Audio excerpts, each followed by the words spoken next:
In this video, I'll be going over the second part of our how to buy an overland vehicle series. And so I'll just be pretty much going over what we do on a test drive. So it'll help you guys buy Suburbans out there. And, a lot of our, more and more of our clients are starting to bring us, a Suburban that they have bought. And hopefully this can help out, future clients and anyone else out there. But let's get right into it.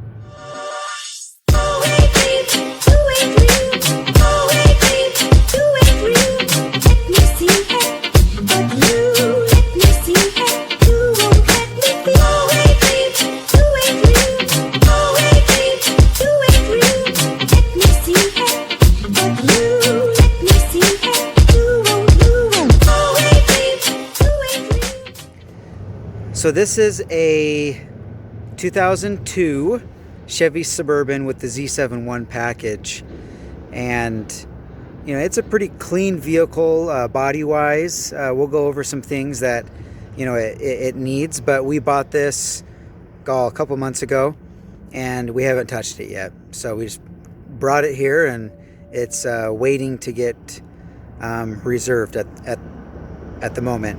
But on the first part, I went over like what to do before you go to the test drive. And so if you haven't watched that, feel free to look that one up on my page.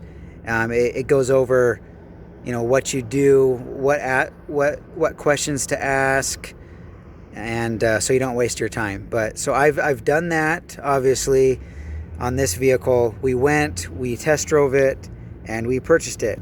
And I'll kind of go through what we do on a test drive and a checklist that we use.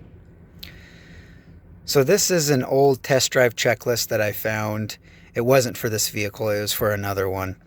And this is what we use. We may be missing something, that you guys might think would be a good idea, but this is pretty much what we do, and it works out really well, and it hits all the main points. So when I first hop into a vehicle, I'll just, kind of run through all of these. So, the 4x4, I'll show you what I do there. And then as I'm driving the vehicle, gear noises, front end components, we'll look at tire wear. And then as you're driving the vehicle, you can see if there's slop. Wheel bearings, same thing.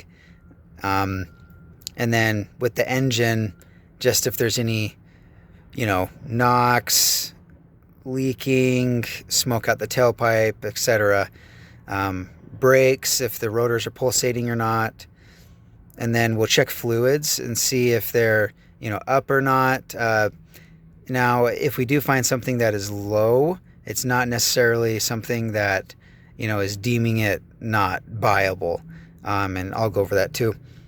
Tires, we don't use these tires, but we do sell the stock tires, so it's important. And if it's got bald tires, it's got bald tires, and that should be it should be priced accordingly, regardless if we're going to use them or not. And then how the alignment feels.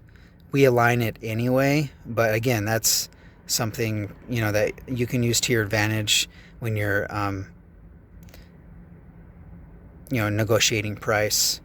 Windshield wipers, if all the windows go up and down, power seats, AC, heater, and all the rest down there, DVD player, if there's rust on the body, and then double checking if the title is clean or not.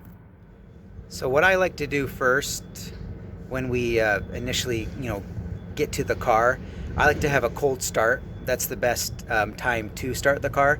If they've already started and moved it up or driving it around, it's all right. It's not the end of the world, but on a cold start, you'll be able to tell if it has, a lifter noise, which again isn't, a huge deal. If it goes away, that's what these 5.3s do. But I'll go ahead and pop the hood, and we'll check fluids first.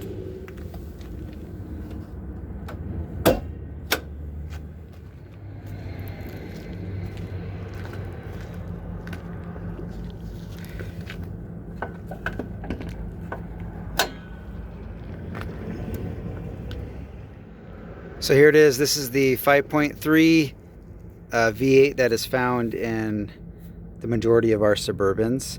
From 2000 and up, they started using this on these. So the first thing I noticed here is this is wet. It's because I just topped it. So I hadn't started this thing for months, and it was just a little bit low on coolant. So I topped that off just for this video. So, you know, check coolant. This is pressurized, and so you shouldn't, you know, open it while it's hot. It's not going to pop like an old school radiator or anything like that, but it'll still have pressure on it. So the full mark on these is right around this lip. So, you know, it's not, this is a little bit overfilled actually. It's still cycling, but you never want to see it, you know, like all the way up top or anything, or, you know, so just keep that in mind. Being the very top doesn't mean it's full. Actually, full is just halfway where this mark is. And then I'll get into the oil and transmission. So yellow is engine oil, red is transmission fluid.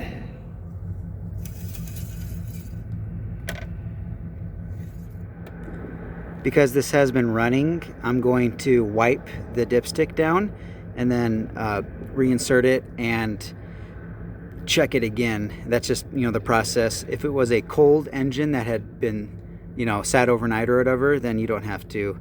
You can just pull it and it'll be at the level, and that's the most accurate level.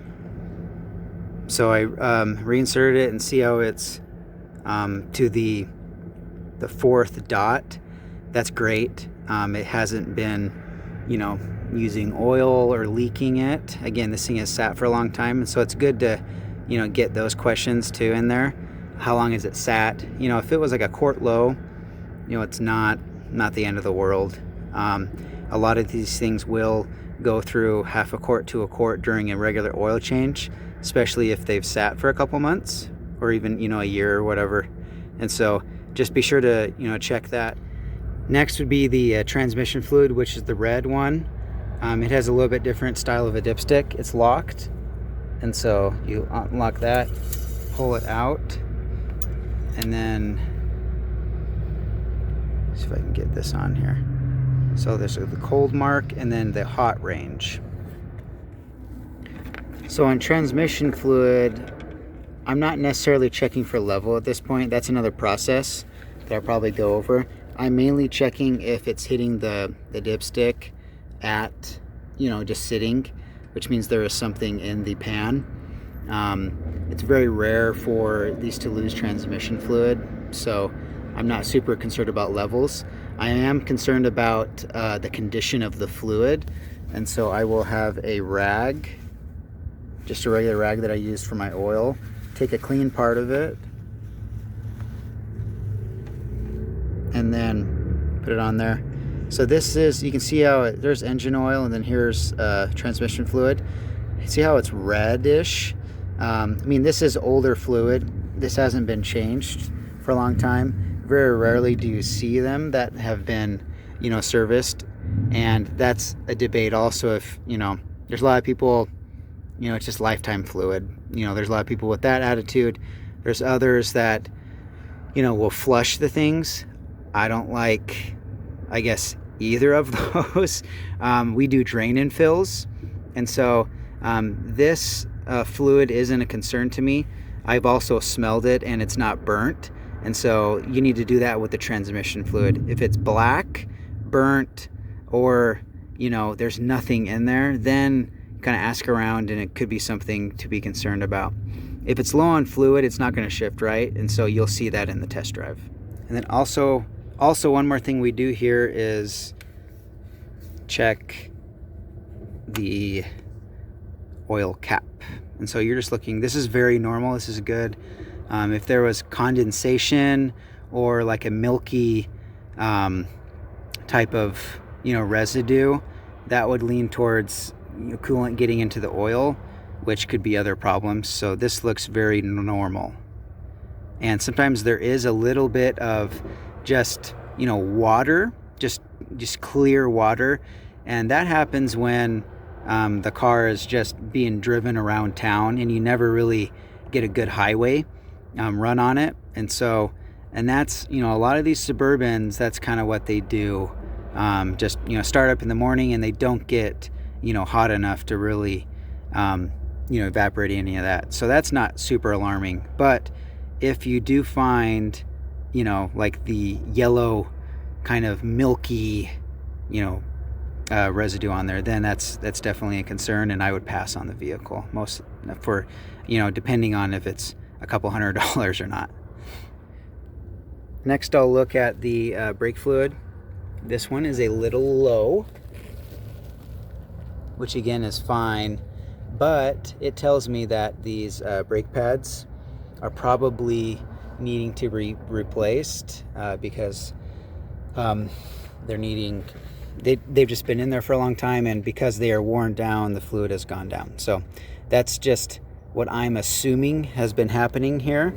Again, nothing, you know, brakes are cheap, and if it stops fine, then you know, you're good to go. No grinding sounds, but you just need to check that out. Power steering fluid, you can check that if you want. It's not really high priority on our list at this time. These rarely go out, and to check it, you just, you know, there's fluid in there, and so there's nothing, not a lot of stuff you can see from that. When you're driving the car, if you get it, you know, the power steering pump is whining and, you know, making a lot of noise, then it's probably, you know, low on fluid, or, you know, could be some other things. But if it's driving normally, then I wouldn't worry. So that's pretty much it with the, you know, fluids. And after I check the fluids, I'll hop in the car and start going down the list. Just started the car up. Engine sounds really quiet. I was looking at the exhaust when I started it up, you know, no blue cloud or anything. And then I'll walk around the car and I'll look at body and tires. So these tires are very bald, just not a, you know, no life left. So that'll be part of the negotiation is, hey, this thing needs new tires. Wear is pretty even. There's more wear on the outside of this thing, and so I'll be looking at alignment issues. Body of the car is good.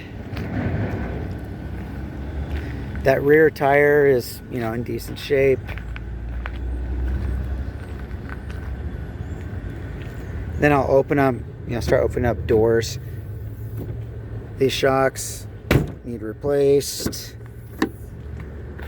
Those ones also.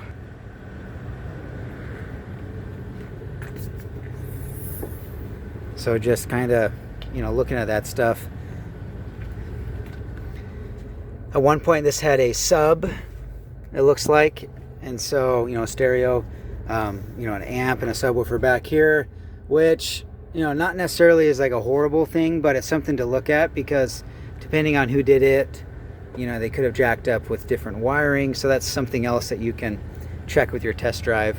You know, it's kind of dirty. You know, that doesn't have a fresh detail, let's say that, which is good and bad. With car lots, you know, they bring them in and then they, you know, fresh detail, shine everything up, and so try to make them look better than they really are. So that's one way to take it. A little dent right there, very common. Tire on this side is, you know, all right.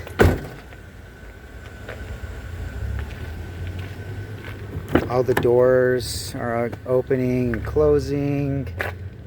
I'll look in here. You know, looks like there's been tape, so I'll kind of, that thing's broken. There's little things like that. It's dirty.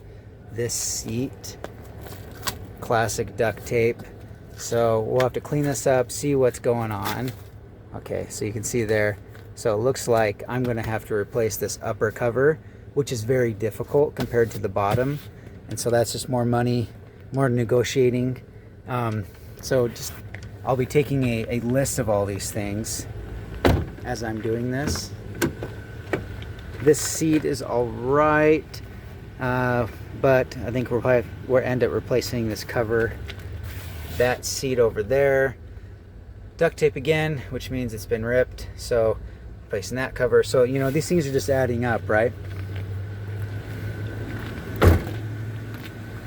And then I think when I was, yeah, so this is, got the mirror, so a mirror, you know, so all of these things, again, I'm listing these and on my piece of paper, and so I have something to talk about when I come back from the test drive for the negotiation.